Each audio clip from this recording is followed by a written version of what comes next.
Hello, everyone. Um, Today we are going to finish the chapter 10 notes. We are going to finish the section on the Vikings and wrap up chapter 10 with this video.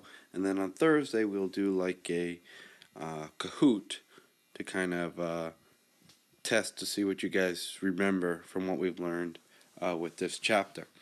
For homework tonight, you have the Chapter 10 Section 3 worksheet that is due Friday. If you have not done so already, please make sure you get the Chapter 10 Section 3 key terms back to me. If there's any other assignments that you're missing, please try to get it back to me by the end of this week. Submit it in Schoology. If you have problems submitting it through Schoology, you can always contact IT, the help desk at Kellenberg, or they can give you some instruction and figure out the problem. All right, or you can email me with any other concerns or problems, and I can give you some direction. All right. With that said, take out your notes and let us begin today and start off with the slide that we are beginning. So some more cultural aspects of the Vikings. All right, you can see this image of Viking men, all right, raiding a village. Vikings were polytheistic. They believed in many gods. The gods that they believed in were Thor, Odin, Loki. If you're a Marvel fan, then you pretty much know some of the gods, right, that they believed in. And they loved to tell stories about their gods and the adventures and heroic deeds that their gods did through written poems called Eddas. Right, the Vikings wrote those types of poems. And the Viking people at this time spoke 4 different languages. All right, there were Vikings that spoke Danish. All right, the Danish Vikings. Vikings that spoke Norwegian, Swedish, and Icelandic. All languages are very similar but a little different. Okay, the language was written down with letters called runes. That's how they wrote. They wrote with letters. That was what their written language was called. Eventually, Vikings accepted Christianity, but for a long time, all right, the Vikings hated Christians, and you can see in this picture here in the top right that I have, all right, Viking men raiding a Christian monastery and killing monks there, Christian monks, setting the buildings on fire. And the Vikings, when they raided a place, they used any means necessary to get what they wanted and to get their point across.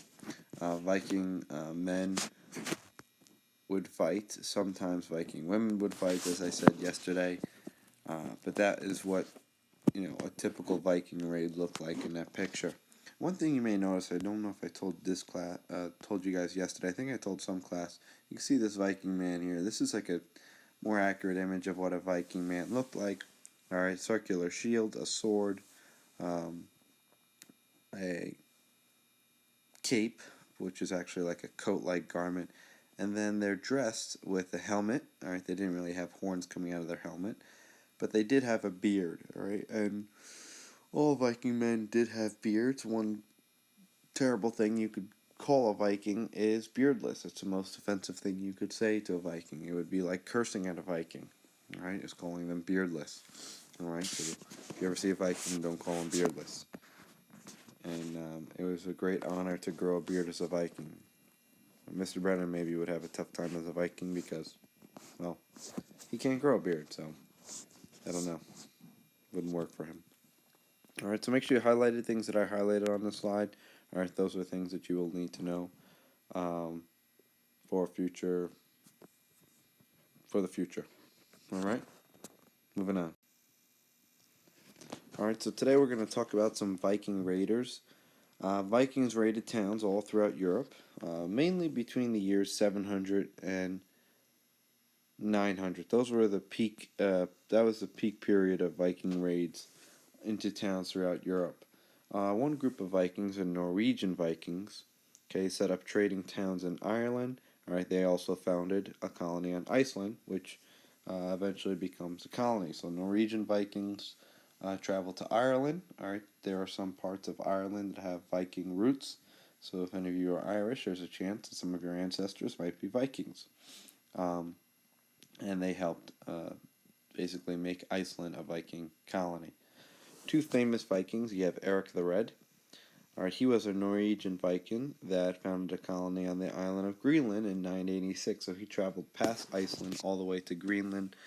And historians believe that the Vikings called their colony in Iceland Iceland to confuse their enemies, because Iceland was in fact um, warmer than Greenland. Greenland is covered in glaciers. Iceland actually is, grassy plains, mountains, and is a little bit more warmer than Greenland. Greenland is basically a sheet of ice in most parts. So Eric the Red is, a very famous adventurer in 986, and he has a son who will go on to be an adventurer. His son was Leif Erikson. All right, Leif Erikson will go on to make a very historic journey and travel across the Atlantic Ocean and land all the way across the Atlantic Ocean in North America. All right, he lands in today what is Newfoundland. All right, but back then he called it Vinland for all the wild grapevines that grew there. All right, this colony Vinland will last for a couple years, and then eventually the Vikings leave because they grow into conflict with the Native Americans there. Leif Erikson is the first person to cross the Atlantic. So long before Christopher Columbus crossed the Atlantic Ocean, okay, Leif Erikson did it before him. All right, crossed the northern part of the Atlantic Ocean and landed right on what is Newfoundland today, which is part of Canada. Back then he called it Vinland. You can see a painting of Leif Erikson here in the bottom right. So two Vikings you'll need to know, Eric the Red and Leif Erikson. Leif Erikson is the son of Eric the Red. All right, and they were both Norwegian Vikings, so they were from Norway. Give you guys a couple seconds to copy this down, and then one more slide left for today.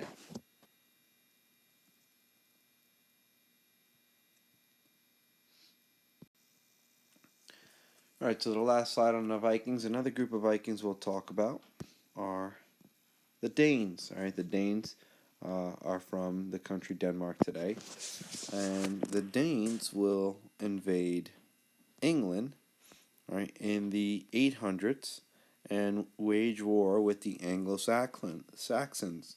Eventually, after years and years of war, they are given a territory called Danelaw. Right, the Anglo-Saxons agreed to peace with the Danes, and the Danes established Danelaw. Another famous Viking was a Viking leader called Rollo.